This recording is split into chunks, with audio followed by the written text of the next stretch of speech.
ಸಮಾಜ ನಿರ್ಮಾಣವಾಗಬೇಕಾದರೆ ಅಸಮಾನತೆಯನ್ನು ಹೋಗಲಾಡಿಸುವ ಕೆಲಸ ಆಗಬೇಕು. ಸಂವಿಧಾನವನ್ನು ಅರ್ಥೈಸಿಕೊಂಡಲ್ಲಿ ಮಾತ್ರ ಸಮಾಜದಲ್ಲಿನ ಅಸಮಾನತೆಯನ್ನು ತೊಲಗಿಸಬಹುದು. ಶಾಸಕ ಅಶೋಕ್ ರೈ ನೇತೃತ್ವದಲ್ಲಿ ನಡೆದ ಅಶೋಕ್ ಜನಮನ ಸಮಾಜ ನಿರ್ಮಾಣಕ್ಕೆ ಪೂರಕ ಹೆಜ್ಜೆ ಎಂದು ಮುಖ್ಯಮಂತ್ರಿ ಸಿದ್ದರಾಮಯ್ಯ ಹೇಳಿದ್ದಾರೆ. ಕೊಂಬೆಟ್ಟು ತಾಲೂಕು ಕ್ರೀಡಾಂಗಣದಲ್ಲಿ Rai estate and educational charitable trust ವತಿಯಿಂದ ಶಾಸಕ ಅಶೋಕ್ ಕುಮಾರ್ ರೈ ನೇತೃತ್ವದಲ್ಲಿ ಸೋಮವಾರ ದೀಪಾವಳಿ ಪ್ರಯುಕ್ತ ನಡೆದ ಅಶೋಕ ಜನಮನ ವಸ್ತ್ರ ವಿತರಣಾ ಕಾರ್ಯಕ್ರಮವನ್ನು ಉದ್ಘಾಟಿಸಿ ಅವರು ಮಾತನಾಡುತ್ತಿದ್ದರು. ಇವತ್ತು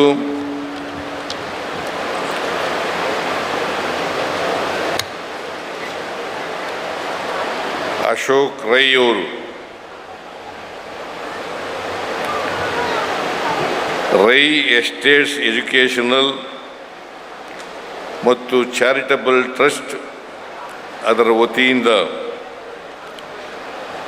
ಅಶೋಕ ಜನಮನ 2025 ಕಾರ್ಯಕ್ರಮವನ್ನು ಹಮ್ಮಿಕೊಂಡಿದ್ದಾರೆ.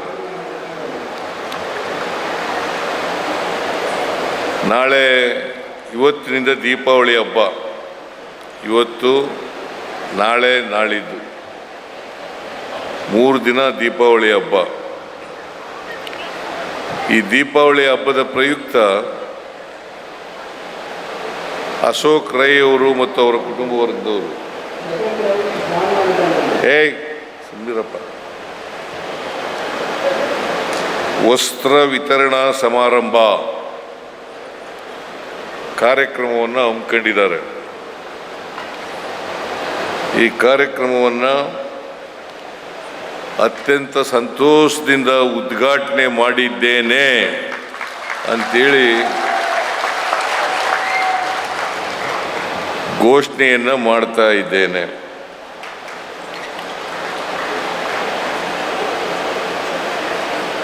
ಅಶೋಕ್ ಅವರು ಶಾಸಕರಾಗಿ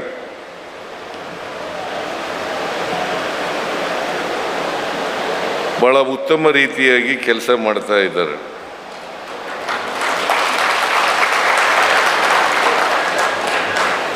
ಅದರ ಜೊತೆಯಲ್ಲಿ ಅವರ ಟ್ರಸ್ಟ್ ವತಿಯಿಂದ ಪ್ರತಿ ವರ್ಷ ದೀಪಾವಳಿ ಸಂದರ್ಭದಲ್ಲಿ ವಸ್ತ್ರಾಭರಣಗಳನ್ನು ಜನರಿಗೆ ಹಂಚತಕ್ಕಂಥ ಕೆಲಸವನ್ನು ಮಾಡ್ಕೊಂಡು ಬರ್ತಾ ಇದ್ದಾರೆ. ಸುಮಾರು 13 ವರ್ಷಗಳಿಂದ ಮಾಡ್ಕೊಂಡು ಬರ್ತಾ ಇದ್ದಾರೆ. ಸಣ್ಣ ಪ್ರಮಾಣದಲ್ಲಿ ಪ್ರಾರಂಭ ಆಗಿ ಇವತ್ತು 1 ಲಕ್ಷ ಜನರಿಗೆ ವಸ್ತ್ರಾಭರಣಗಳನ್ನು ಕೊಡ್ತಾ ಇದ್ದಾರೆ.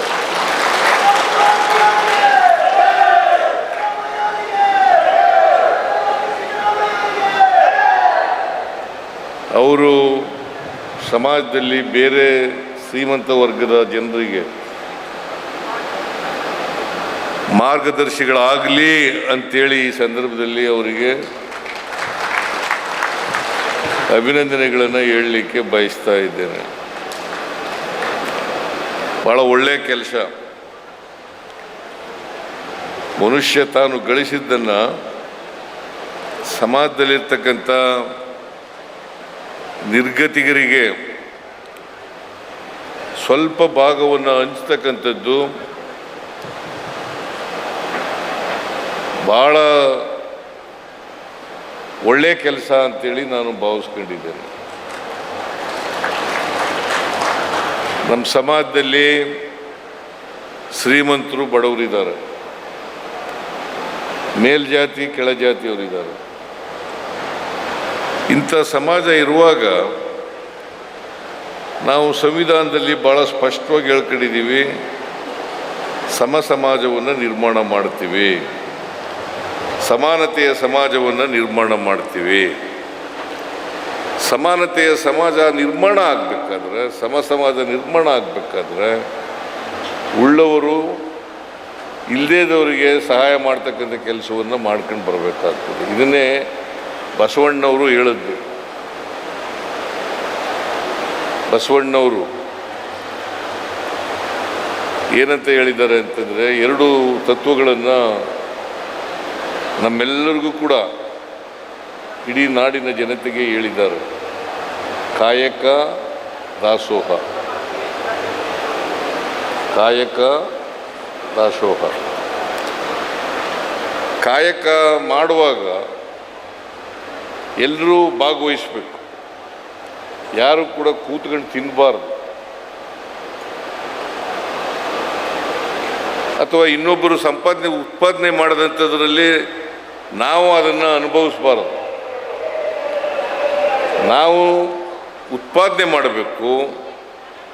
ಉತ್ಪಾದನೆ ಮಾಡಿದದನ್ನು ಎಲ್ರಿಗೂ ಹಂಚ್ಕೊಂಡು ತಿಂತಕ್ಕಂಥ ಕೆಲಸವನ್ನು ಮಾಡಬೇಕು. ಇದೇ ಇಂಗ್ಲೀಷ್ನಲ್ಲಿ ಬಸವಣ್ಣವ್ರು ಹೇಳಿದಂಥ ಕಾಯಕ ದಾಸೋಹ ಏನಪ್ಪ ಅಂತಂದರೆ production and distribution. Production and distribution. ಉತ್ಪಾದನೆ ಮಾಡಬೇಕು, ಉತ್ಪಾದನೆ ಮಾಡಿದದನ್ನು ಎಲ್ಲರೂ ಹಂಚ್ಕೊಂಡು ತಿನ್ನಬೇಕು. ಇದು ಬಸವಣ್ಣ 12ನೇ ಶತಮಾನದಲ್ಲಿ ಹೇಳಿದ್ರು. ಇದನ್ನು ಇವತ್ತು ಅಶೋಕ್ ರೈ ಅವರು ಶಾಸಕರಾಗಿ ತಮ್ಮ ಉದ್ಯಮದಲ್ಲಿ ಸಂಪಾದನೆ ಮಾಡೋದನ್ನು ಇನ್ನೊಬ್ರಿಗೂ ಕೂಡ ಕೊಡ್ತಕ್ಕಂಥ ಕೆಲಸ ಮಾಡ್ತಕ್ಕಂಥದ್ದು ಇದೆಯಲ್ಲ, ಅದು ಸಮಾಜಮುಖಿಯಾದಂಥ ಉತ್ತಮವಾದಂಥ ಕೆಲಸ ಅಂತಕ್ಕಂಥ ಮಾತುಗಳನ್ನು ಹೇಳಲಿಕ್ಕೆ ಬಯಸ್ತಾ ಇದ್ದೀನಿ. ನಿಮಗೆ ಇದನ್ನು ಮುಂದುವರಿಸ್ತಕ್ಕಂಥ ಶಕ್ತಿ ಕೊಡಲಿ ಅಂಥೇಳಿ ದೇವರಲ್ಲಿ ಪ್ರಾರ್ಥನೆಯನ್ನು ಮಾಡ್ತೇನೆ. ಬೇರೆಯವರು ಕೂಡ ಇದನ್ನೇ ಅನುಸರಿಸಲಿ ಅಂತಕ್ಕಂಥ ಮಾತುಗಳನ್ನು ಕೂಡ ಹೇಳಲಿಕ್ಕೆ ಬಯಸ್ತಾ ಇದ್ದೇನೆ. ಸಮಾಜ ಸುಮ್ಮನೆ ನಿರ್ಮಾಣ ಆಗಲ್ಲ. ಸಮಾಜ ನಿರ್ಮಾಣ ಆಗಬೇಕಾದ್ರೆ ಅಸಮಾನತೆಯನ್ನು ಹೋಗಲಾಡಿಸಿದಾಗ ಮಾತ್ರ ಸಮಾಜ ನಿರ್ಮಾಣ ಆಗಲಿಕ್ಕೆ ಸಾಧ್ಯ ಆಗ್ತದೆ. ನಮ್ಮಲ್ಲಿ ಅಸಮಾನತೆ ಇದೆ, ಅಂದರೆ ತಾರತಮ್ಯ ಇದೆ. ಶ್ರೀಮಂತರಿದ್ದಾರೆ, ಬಡವರಿದ್ದಾರೆ. ಹೇಗೆ ಹೋಗೋದು ಬಡತನ? ಸಮಾಜ ಹೆಂಗೆ ನಿರ್ಮಾಣ ಆಗೋದು? ಇದನ್ನು ಪ್ರತಿಯೊಬ್ಬರು ಕೂಡ ಅರ್ಥ ಮಾಡ್ಕೋಬೇಕಾಗ್ತದೆ. ಅದಕ್ಕೆ ಬಾಬಾ ಸಾಹೇಬ್ ಅಂಬೇಡ್ಕರ್ ಅವರು ಸಂವಿಧಾನವನ್ನು ರಚನೆ ಮಾಡುವಾಗ ಒಂದು ಮಾತನ್ನು ಹೇಳಿದ್ದಾರೆ. ಎಲ್ಲಿವರೆಗೆ ನಾವು ಈ ಅಸಮಾನತೆಯನ್ನು ತೊಡೆದಾಕಲ್ಲ, ಅಲ್ಲಿವರೆಗೆ ಅಸಮಾನತೆಯಿಂದ ಯಾರು ನರಳ್ತಾ ಇದ್ದಾರೆ, ಬಡತನದಿಂದ ಯಾರು ನರಳ್ತಾ ಇದ್ದಾರೆ, ಆ ಜನರೇ ಸ್ವಾತಂತ್ರ್ಯದ ಸೌಧವನ್ನು ನಿರ್ನಾಮ ಮಾಡ್ತಾರೆ, ಧ್ವಂಸ ಮಾಡ್ತಾರೆ ಅಂತಕ್ಕಂಥ ಮಾತುಗಳನ್ನು ಹೇಳಿದೆ. ಈ ಎಚ್ಚರಿಕೆಯ ಮಾತುಗಳನ್ನು ಬಾಬಾ ಸಾಹೇಬ್ ಅಂಬೇಡ್ಕರ್ ಅವರು ಈ ದೇಶಕ್ಕೆ ಸಂವಿಧಾನ ಕೊಟ್ಟಿರ್ತಕ್ಕಂಥವ್ರು, ಅವ್ರು ಹೇಳಿದಂಥ ಮಾತುಗಳು. ಯಾವಾಗ ಇದು ಹೇಳಿದ್ದು ನೀವೆಲ್ಲ ತಿಳ್ಕೊಳ್ಳಿ. 1949 ನವೆಂಬರ್ 25ನೇ ತಾರೀಕು ಕಾನ್ಸ್ಟಿಟ್ಯೂಂಟ್ ಅಸೆಂಬ್ಲಿನಲ್ಲಿ ಹೇಳಿದಂಥ ಮಾತುಗಳು. ಅಲ್ಲಿ ಒಂದು ಭಾಷಣ ಮಾಡ್ತಾರೆ ಕಾನ್ಸ್ಟಿಟ್ಯೂಂಟ್ ಅಸೆಂಬ್ಲಿನಲ್ಲಿ. ಇದನ್ನು ನಾವೆಲ್ಲರೂ ಕೂಡ ಎಚ್ಚರಿಕೆಯಿಂದ ಮಾಡಿದಾಗ ಮಾತ್ರ ಸಮಾಜ, ಸಾಮಾಜಿಕ ನ್ಯಾಯ, ಎಲ್ರಿಗೂ ಸಮಾನ ಅವಕಾಶಗಳು ಇವೆಲ್ಲ ಮಾಡಲಿಕ್ಕೆ ಸಾಧ್ಯ ಆಗ್ತದೆ. ಅದಕ್ಕೆ ಬಾಬಾ ಸಾಹೇಬ್ ಅಂಬೇಡ್ಕರ್ ನಮ್ಮ ಸಂವಿಧಾನ, ನಾನು ಈ ಸಾರಿ ಮುಖ್ಯಮಂತ್ರಿ ಆದಮೇಲೆ, 2ನೇ ಸಾರಿ ಮುಖ್ಯಮಂತ್ರಿ ಆದಮೇಲೆ ಎಲ್ಲ ಶಾಲಾ ಕಾಲೇಜುಗಳಲ್ಲಿ ಸಂವಿಧಾನದ ಪೀಠಿಕೆಯನ್ನು ಓದಿಸ್ತಾ ಇದ್ದೀನಿ. ಕಾರಣ ಯಾಕಪ್ಪ ಅಂತಂದರೆ ಸಂವಿಧಾನ ಎಲ್ರಿಗೂ ಅರ್ಥ ಆಗಬೇಕು. ಸಂವಿಧಾನ ಅರ್ಥ ಆಗದೆ ಹೋದರೆ ನಾವು ಸಮಾಜ ನಿರ್ಮಾಣ ಮಾಡಲಿಕ್ಕೆ ಸಾಧ್ಯ ಇಲ್ಲ. ಬಸವಣ್ಣ ಹೇಳಿದ್ರು 850 ವರ್ಷಗಳ ಹಿಂದೆ ನಮ್ಮ ಸಮಾಜದಲ್ಲಿ ಅಸಮಾನತೆ ಇದೆ, ತಾರತಮ್ಯ ಇದೆ, ವರ್ಗರಹಿತವಾದಂಥ, ಜಾತಿ ರಹಿತವಾದಂಥ ಸಮಾಜ ನಿರ್ಮಾಣ ಆಗಬೇಕು. ನಮ್ಮ ಸಮಾಜದಲ್ಲಿ ಅನೇಕ ಜಾತಿಗಳಿದ್ದಾವೆ, ಧರ್ಮಗಳಿದ್ದಾವೆ. ಈಗ ಇವರು 3 ಜನ ಇದ್ದಾರೆ. ಮುಸ್ಲಿಂ ಧರ್ಮದವರು ಇದ್ದಾರೆ, ಹಿಂದೂ ಧರ್ಮದವರು ಇದ್ದಾರೆ, ಕ್ರಿಶ್ಚಿಯನ್ ಧರ್ಮದವರು ಕೂಡ ಇದ್ದಾರೆ. ಯಾವ ಧರ್ಮನೂ ಕೂಡ ದ್ವೇಷ ಮಾಡಿ ಅಂತ ಹೇಳಲ್ಲ. ಗೊತ್ತಾಯ್ತಾನಪ್ಪ ಅಶೋಕ್ ಕುಮಾರ್ ರೈ? ದ್ವೇಷ ಮಾಡಿ ಅಂತ ಹೇಳಲ್ಲ, ಪ್ರತಿಯೊಬ್ಬರನ್ನು ಪ್ರೀತಿಸಿ ಅಂತ ಹೇಳ್ತದೆ ಹೊರತು ಧರ್ಮಗಳಿದ್ರೆ. ಅದಕ್ಕೆ ನಮ್ಮಲ್ಲಿ ಏನಪ್ಪ ಅಂತ ಇದ್ರೆ ವೈವಿಧ್ಯತೆಯಲ್ಲಿ ಏಕತೆಯನ್ನು ನಾವು ಸಾಧನೆ ಮಾಡಬೇಕು. ವೈವಿಧ್ಯತೆಯಲ್ಲಿ ಏಕತೆಯನ್ನು ಮಾಡಬೇಕು. ಮಾಡ್ಕೊಳ್ಳಿ. ಆಯಾ ಧರ್ಮದಲ್ಲಿ ಹುಟ್ಟಿದ್ದಾರೆ, ಆಯಾ ಧರ್ಮದ ತತ್ವ ಆದರ್ಶಗಳನ್ನು ಪಾಲನೆ ಮಾಡಲಿ. ಆದರೆ ಯಾವುದೇ ಧರ್ಮ, ಹಿಂದೂ ಧರ್ಮ ಆಗ್ಬೋದು, ಕ್ರಿಶ್ಚಿಯನ್ ಧರ್ಮ ಆಗ್ಬೋದು, ಬೌದ್ಧ ಧರ್ಮ ಆಗ್ಬೋದು, ಅದಕ್ಕೆ ನಾವು ಕುವೆಂಪು ಅವರು ಒಂದು ಮಾತನ್ನು ಹೇಳಿದ್ದಾರೆ, ಸರ್ವ ಜನಾಂಗದ ಶಾಂತಿಯ ತೋಟ. ಸರ್ವ ಜನಾಂಗದ ಶಾಂತಿಯ ತೋಟ ಆಗಬೇಕು ಹೊರತು ಪರಸ್ಪರ ಕಚ್ಚಾಡ್ತಕ್ಕಂಥ, ದ್ವೇಷ ಮಾಡ್ತಕ್ಕಂಥ ಸಮಾಜ ನಿರ್ಮಾಣ ಆಗಬಾರ್ದು. ಅಸಮಾನತೆ ಇರ್ತಕ್ಕಂಥ ಸಮಾಜ ನಿರ್ಮಾಣ ಆಗಬಾರ್ದು. ಅದಕ್ಕೆ ಬಾಬಾ ಸಾಹೇಬ್ ಅಂಬೇಡ್ಕರ್ ಅವರು ಒಂದು ಮಾತನ್ನು ಸಂವಿಧಾನದಲ್ಲಿ ಸೇರಿಸಿದ್ದಾರೆ. ಏನಪ್ಪ ಅದು ಅಂತಂದರೆ, ಸಹಿಷ್ಣುತೆ ಇರಬೇಕು. ಬೇರೆ ಧರ್ಮದ ಬಗ್ಗೆ ಸಹಿಷ್ಣುತೆ ಇರಬೇಕು, ಸಹಬಾಳ್ವೆ ಇರಬೇಕು. ಸಹಿಷ್ಣುತೆ, ಸಹಬಾಳ್ವೆ, ಇದನ್ನು ಪ್ರತಿ ಒಂದು ಧರ್ಮದವರು ಕೂಡ ಪಾಲನೆ ಮಾಡಿದಾಗ, ಸಂವಿಧಾನವನ್ನು ಪಾಲನೆ ಮಾಡಿದಾಗ, ಸಂವಿಧಾನವನ್ನು ಎತ್ತಿ ಹಿಡಿದಾಗ ಆಗ್ತದೆ. ಸಂವಿಧಾನದ ಧ್ಯೇಯೋದ್ದೇಶಗಳನ್ನು ಪಾಲನೆ ಮಾಡಿದಾಗ ಆಗ್ತದೆ. ಇದು ನಾವೆಲ್ಲರೂ ಕೂಡ ಕಲ್ತ್ಕೋಬೇಕಾಗಿರ್ತಕ್ಕಂಥ ವಿಚಾರ. ಅದರಿಂದ ಅದಕ್ಕೆ ನಾನು ಹಿಂದೆ ಮುಖ್ಯಮಂತ್ರಿ ಆಗಿರುವಾಗ 2013ರಿಂದ 2018ರವರೆಗೆ ಮುಖ್ಯಮಂತ್ರಿ ಆಗಿರುವಾಗ, 2000 ಮತ್ತೆ ಮುಖ್ಯಮಂತ್ರಿ ಆಗಿರುವಾಗ 2023ರಿಂದ ಇವತ್ತಿನವರೆಗೂ, ಎರಡೂ ಸಾರಿ ಮುಖ್ಯಮಂತ್ರಿ ಆಗಿರುವಾಗ ಸಮಾಜದಲ್ಲಿರ್ತಕ್ಕಂಥ ಅಸಮಾನತೆಯನ್ನು ತೊಡೆದಾಕಬೇಕು. ನೀವು ಹೇಳಿದ್ರಲ್ಲ, ಅಶೋಕ್ ರಾಯ್ ಅವರು ಹೇಳಿದ್ರು, ನಾನು ಯಾಕೆ ಅನ್ನಭಾಗ್ಯ ಕಾರ್ಯಕ್ರಮ ಮಾಡಿದೆ ಅಂತಕ್ಕಂಥ ಮಾತುಗಳನ್ನು ಹೇಳಿದ್ರು. ಒಂದಿನ ಹೇಳಿದೆ ನಾನು, ಅನ್ನಭಾಗ್ಯ ಕಾರ್ಯಕ್ರಮ ಮಾಡೋದನ್ನು ಯಾಕೆ ಮಾಡಿದೆ ಅಂತಕ್ಕಂಥ ಮಾತುಗಳನ್ನು ಹೇಳಿದೆ. ಯಾರೂ ಕೂಡ ಇನ್ನೊಬ್ಬರು ಮನೆ ಹತ್ರ ಹೋಗಿ ಒಂದು ತುತ್ತು ಅನ್ನಕ್ಕೋಸ್ಕರ ಕೈ ಒಡ್ಡಬಾರ್ದು.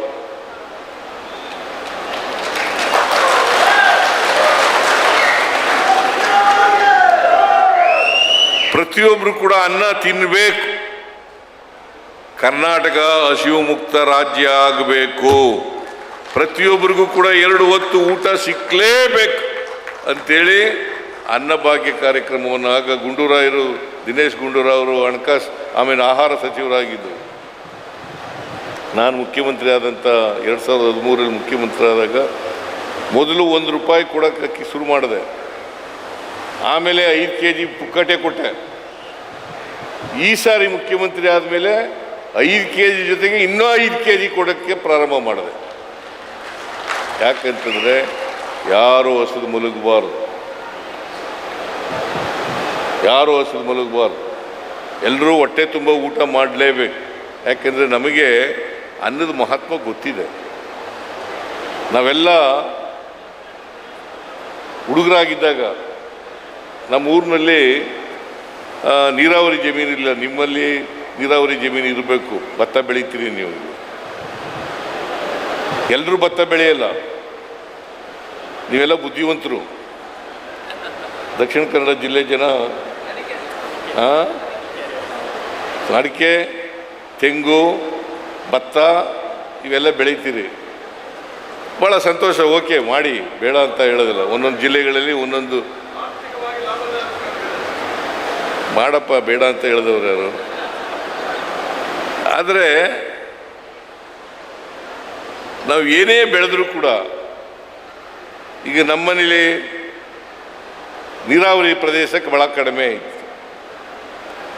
ಅದಕ್ಕೆ ನಾವೆಲ್ಲ ಅನ್ನ ಉಣ್ತಿದ್ದದ್ದು ಯಾವಾಗ ಗೊತ್ತಾ? ಹಬ್ಬ ಬಂದಾಗ, ನೆಂಟರುಗಳು ಬಂದಾಗ. ಅನ್ನ ಉಣ್ತಿದ್ದದು. ಇಲ್ಲದ್ರೆ ಅನ್ನನೇ ಉಣ್ತಿರ್ಲಿಲ್ಲ, ಮುದ್ದೆ ತಿಂತಿದ್ದವು. ಹಿಟ್ಟು ಅಂತ ಕರಿತೀವಿ ನಾವು ಕಡೆ, ಮುದ್ದೆ. ಅದಕ್ಕೆ ನಮ್ಮ ಅಜ್ಜಿ ಹೇಳ್ತಾ ಇದ್ಲು, ಹೊಟ್ಟೆ ತುಂಬ ಅನ್ನ, ಹಿಟ್ಟು ಬಾಯಿ ತುಂಬ ಅನ್ನ ಅಂತ ಹೇಳ್ತಾ ಇದ್ರು. ಅಂದರೆ ಅನ್ನಕ್ಕೆ ಅಷ್ಟೊಂದು ಮಹತ್ವ ಇತ್ತು. ಅದಕ್ಕೆ ನಾನು ಕಣ್ಣಾರೆ ಕಂಡಿದ್ದೆ ಇದನ್ನು. ಅದಕ್ಕೋಸ್ಕರ ಅನ್ನಭಾಗ್ಯ ಕಾರ್ಯಕ್ರಮವನ್ನು ಜಾರಿಗೆ ತಗೊಬಂದದ್ದು. ಗೊತ್ತಾಯ್ತಾ? ಅದಕ್ಕೆ ಈ ಸಾರಿ ಮುಖ್ಯಮಂತ್ರಿ ಆದಮೇಲೆ 5 ಗ್ಯಾರಂಟಿ ಯೋಜನೆಗಳನ್ನು ಘೋಷಣೆ ಮಾಡಿದೆ. 5 ಗ್ಯಾರಂಟಿ ಯೋಜನೆಗಳನ್ನು ಘೋಷಣೆ ಮಾಡಿದೆ. ಒಂದು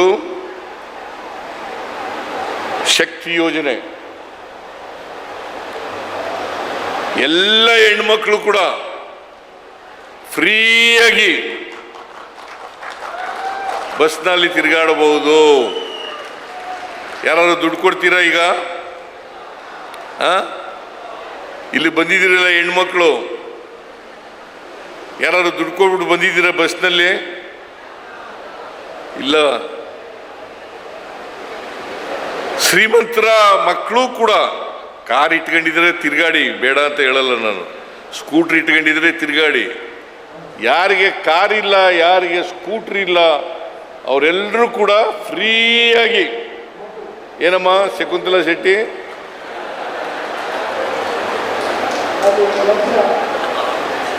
ಫ್ರೀಯಾಗಿ ತಿರುಗಾಡೋದು. ಸುಮಾರು 7 ಕೋಟಿ ಜನರಲ್ಲಿ ಅರ್ಧದಷ್ಟು ಮಹಿಳೆಯರಿದ್ದಾರೆ. ನಮ್ಮ ಕರ್ನಾಟಕದ ಪಾಪ್ಯುಲೇಷನ್ ಇರತಕ್ಕಂಥದ್ದು ಜನಸಂಖ್ಯೆ ಸುಮಾರು 7 ಕೋಟಿ. ಅದರಲ್ಲಿ 50% ಮಹಿಳೆಯರು. 50% ಮಹಿಳೆ. ನಾನು ಮೊನ್ನೆ ಹಸನಾಂಬ ಜಾತ್ರೆಗೆ ಹೋಗಿದ್ದೆ. ಹಾಸನದಲ್ಲಿ ಹಸನಾಂಬ ಜಾತ್ರೆ ಅಂತ ನಡೀತಾ ಇದೆ. ಈ ಸಾರಿ ಇದ್ದಕ್ಕಿದ್ದಾಲೆ ಜಾಸ್ತಿ ಭಕ್ತರು ಬರಕ್ಕೆ ಶುರು ಮಾಡಿಬಿಟ್ಟಿದ್ದಾರೆ. ಯಾಕಂತಂದರೆ ಆ ಬಂದ ಭಕ್ತರಲ್ಲಿ 70% ಮಹಿಳೆಯರು.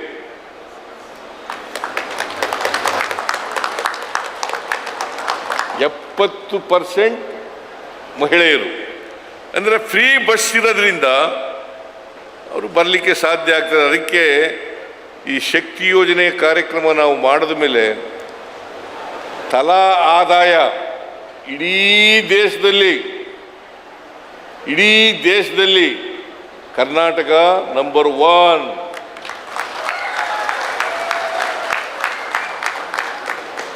ಕರ್ನಾಟಕ ನಂಬರ್ 1. ಇದು ಸುಮ್ಮನೆ ಸಾಧ್ಯ ಆಗ್ತದ? ಕೆಲವರು ಟೀಕೆ ಮಾಡ್ತಾರೆ. 5 ಗ್ಯಾರಂಟಿ ಯೋಜನೆಗಳನ್ನು ಜಾರಿ ಕೊಟ್ಬಿಟ್ಟು ದುಡ್ಡಿಲ್ಲದೆ ಹೋದರೆ ನಿಮಗೆ ಮೆಡಿಕಲ್ ಕಾಲೇಜ್ ಕೊಡೋಕ್ಕಾಯ್ತಿತ್ತ?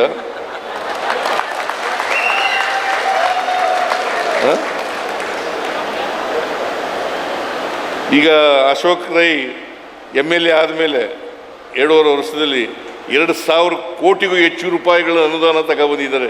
ಎಲ್ಲಿಂದ ತರಕಾಯ್ತಿತ್ತು? ತರಕಾಯ್ತಿತ್ತ? ಟೀಕೆ ಮಾಡೋರು ಸುಮ್ಮನೆ ಟೀಕೆ ಮಾಡೋದು. ಯಾಕಂತಂದರೆ ಜಾತಿ ಹೆಸರಿನಲ್ಲಿ, ಧರ್ಮದ ಹೆಸರಿನಲ್ಲಿ ಜಗಳ ಅಂಟಾಕೋದು ಇದೆಯಲ್ಲ, ನಿಮ್ಮ ಜಿಲ್ಲೆ ನಂಬರ್ 1 ಇತ್ತು. ಈಗ ಅದಕ್ಕೆಲ್ಲ ಕಡಿವಾಣ ಹಾಕಿದ್ದೀವಿ ನಾವು. ಹೌದಾ ಅಲ್ಲ? ಮೊದಲು ಏನು ಈ ಹುಷಾರಾಗಿರಬೇಕು ನೀವು. ನಾನು ಜನರಲ್ಲಿ ಏನಪ್ಪ ಹೇಳ್ತಾ ಇದ್ದೀನಿ ಅಂತಂದರೆ, ಈ ಯಾರು ಎತ್ಕಡ್ತಾರಲ್ಲ ಅವ್ರ ಮಕ್ಕಳು ಯಾರು ಕೂಡ ಬರಲ್ಲ.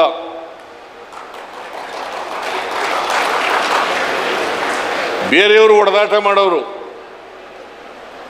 ನೀವು ನೋಡಿದ್ದೀರಾ? ಮೇಲ್ಜಾತಿಯವ್ರ ಮಕ್ಕಳು, ಶ್ರೀಮಂತರ ಮಕ್ಕಳು ಜೈಲಿಗೆ ಹೋಗೋದು ನೋಡಿದ್ದೀರಾ? ಮರ್ಡರ್ ಆಗೋದು ನೋಡಿದ್ದೀರಾ? ಅಟೆಂಪ್ಟ್ ಟು ಮರ್ಡರ್ ಆಗೋದು ನೋಡಿದ್ದೀರಾ? ಎಲ್ಲ ಯಾರು ಅಂತಂದರೆ ಅಮಾಯಕ ಜನರು ಪಾಪ. ಅದಕ್ಕೆ ಕಡಿವಾಣ ಹಾಕ್ಲಿಕ್ಕೋಸ್ಕರವಾಗಿ ನಾನು ಈ ಸಾರಿ ತೀರ್ಮಾನ ಮಾಡದೆ ಯಾರ ಮಾತು ಕೇಳಲಿಲ್ಲ.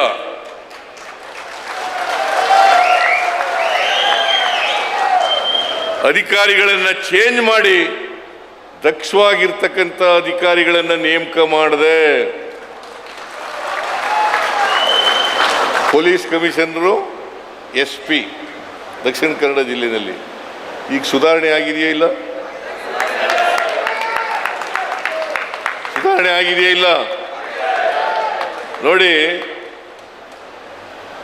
ಇಬ್ರು ದಕ್ಷ ಅಧಿಕಾರಿಗಳಿದ್ರೆ ಅದು ಪೊಲೀಸ್ ಅಧಿಕಾರಿಗಳು ಹೇಗೆ ಬದಲಾವಣೆ ಮಾಡಲಿಕ್ಕೆ ಸಾಧ್ಯ ಆಗ್ತದೆ ಅಂತಕ್ಕಂಥದ್ದನ್ನು ಅರ್ಥ ಮಾಡ್ಕೋಬೇಕಾಗ್ತದೆ.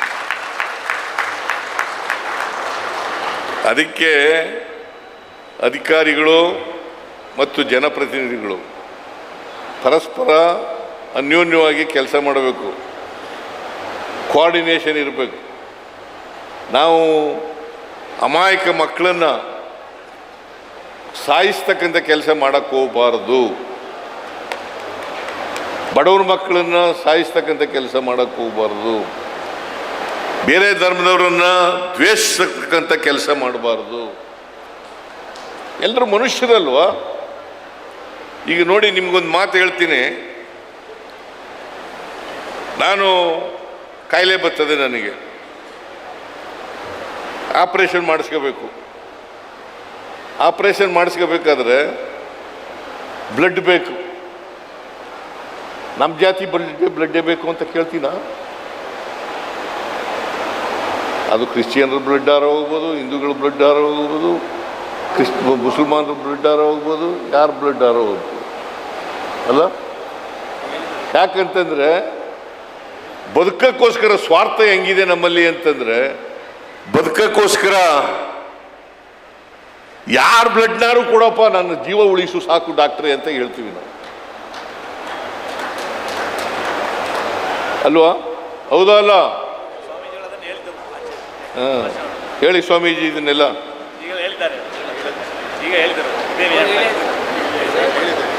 ಹೇಳಿ ಇದನ್ನು. ನೋಡಿ, ನನ್ನ ಜಾತಿಯವನೇ, ನಮ್ಮ ವಂಶದವನೇ ಬ್ಲಡ್ ಆಗಬೇಕು ಅಂತ ಕೇಳ್ತೀನ? ಯಾರು ಬ್ಲಡ್ ಆರು ಸರ್?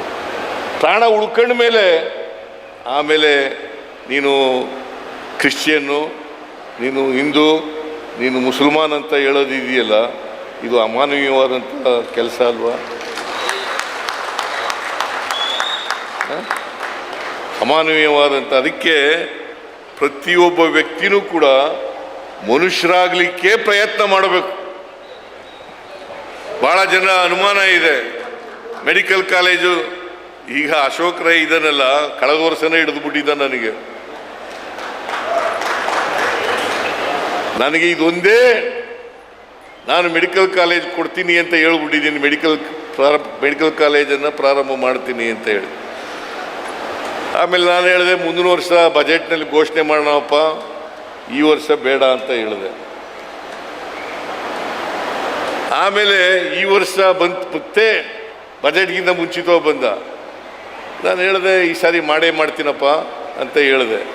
ಅದು ಹೇಳಿದ ಮೇಲೆ ಬಜೆಟ್ನಲ್ಲಿ ಘೋಷಣೆ ಮಾಡಿ ದಕ್ಷಿಣ ಕನ್ನಡ ಜಿಲ್ಲೆಯ ಮೆಡಿಕಲ್ ಕಾಲೇಜು ಪುತ್ತೂರಿನಲ್ಲಿ ಪ್ರಾರಂಭ ಆಗ್ತದೆ.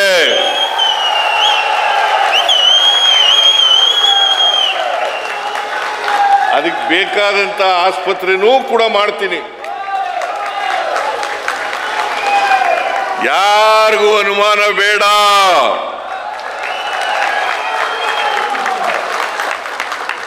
ನಮ್ಮ ವಿರೋಧಿಗಳು, ವಿರೋಧ ಪಕ್ಷದವರು ಸುಳ್ಳು ಹೇಳ್ತಾರೆ. ಅಶೋಕ್ ರಾಯ್ ಸುಳ್ಳು ಹೇಳ್ಬಿಟ್ಟಿದ್ದಾರೆ, ಸಿದ್ದರಾಮಯ್ಯ ಸುಮ್ಮನೆ ಬಜೆಟ್ನಲ್ಲಿ ಘೋಷಣೆ ಮಾಡಿಬಿಟ್ಟಿದ್ದಾರೆ ಅಂತೇಳಿ. ನಮ್ಮ ಸರ್ಕಾರ ಏನು ಹೇಳ್ತೀವಿ ಅದನ್ನು ಮಾಡೇ ತೀರ್ತೀವಿ.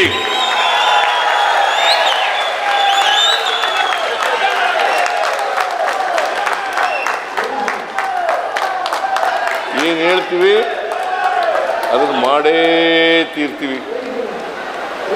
ನುಡಿದಂತೆ ನಡೆಯುವ ಸರ್ಕಾರ ಯಾವುದಾದ್ರೂ ಇದ್ರೆ ಅದು ಸಿದ್ದರಾಮಯ್ಯನ ಸರ್ಕಾರ, ಕಾಂಗ್ರೆಸ್ ಸರ್ಕಾರ ಅಂತಕ್ಕಂಥ ಮಾತುಗಳನ್ನು ಹೇಳಲಿಕ್ಕೆ ಬಯಸ್ತಾ ಇದ್ದೆ.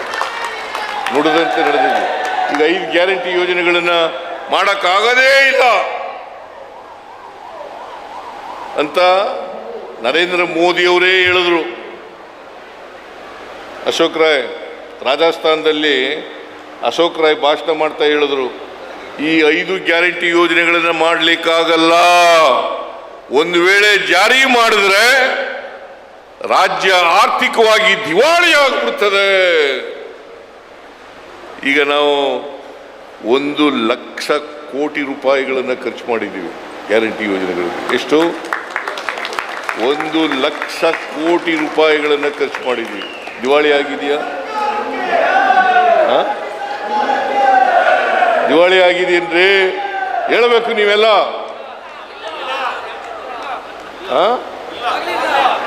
ದಿವಾಳಿ ಆಗಿಲ್ಲ, ಆಗದೂ ಇಲ್ಲ, ಆಗದೂ ಇಲ್ಲ. ಗೊತ್ತಾಯ್ತಾ? ಈಗ ವಿರೋಧಿಗಳು, ನಮ್ಮ ವಿರೋಧಿಗಳಿದ್ದಾರಲ್ಲ, ಇನ್ನು ಮೇಲೆ ಮುಂದಿನ ಚುನಾವಣೆಯಲ್ಲಿ ಈಗೇನು ಆಶೀರ್ವಾದ ಮಾಡಿದ್ರಿ, ಪಾಪ ರೈ ಒಬ್ಬನಿಗೆ ಆಶೀರ್ವಾದ ಮಾಡಿದ್ರಿ, ರೈ ಒಬ್ಬರಿಗೆ. ಮುಂದಿನ ಚುನಾವಣೆಯಲ್ಲಿ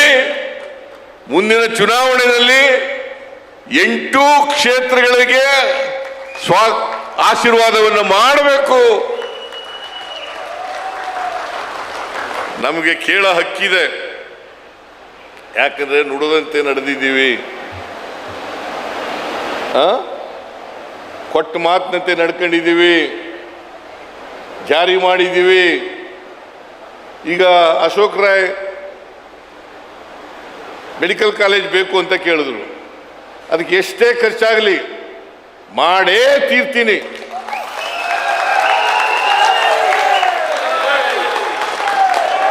ಮಾಡೇ ತೀರ್ತೀನಿ. ಆಸ್ಪತ್ರೆನೂ ಮಾಡ್ತೀನಿ, ಮೆಡಿಕಲ್ ಕಾಲೇಜು ಕೂಡ ಮಾಡ್ತೇನೆ.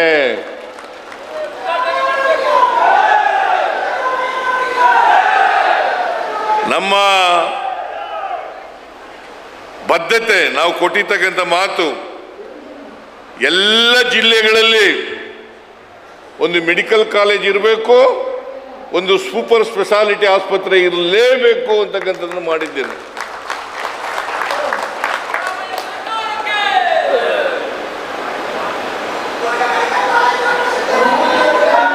ಒಂದು ಮೆಡಿಕಲ್ ಕಾಲೇಜು, ಒಂದು ಸೂಪರ್ ಸ್ಪೆಷಾಲಿಟಿ ಆಸ್ಪತ್ರೆ ಇರಲೇಬೇಕು.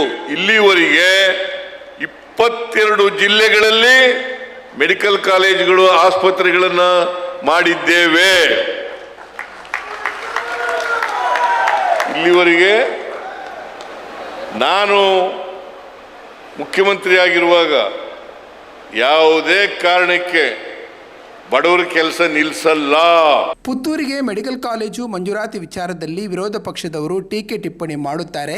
ಈ ವಿಚಾರದಲ್ಲಿ ಯಾರಿಗೂ ಅನುಮಾನ ಬೇಡ. ಪುತ್ತೂರಿನಲ್ಲಿ ಆಸ್ಪತ್ರೆ, ಮೆಡಿಕಲ್ ಕಾಲೇಜು ನಿರ್ಮಾಣ ಮಾಡಿಯೇ ಮಾಡುತ್ತೇವೆ ಎಂದರು. ಅಶೋಕ ಜನಮನದಲ್ಲಿ 1 ಲಕ್ಷಕ್ಕೂ ಅಧಿಕ ಮಂದಿಗೆ ದಾನ ಧರ್ಮ ಮಾಡಲಾಯಿತು. ಅನ್ನದಾನದ ಜೊತೆಗೆ ದೋಸೆ ವಿತರಿಸಲಾಯಿತು.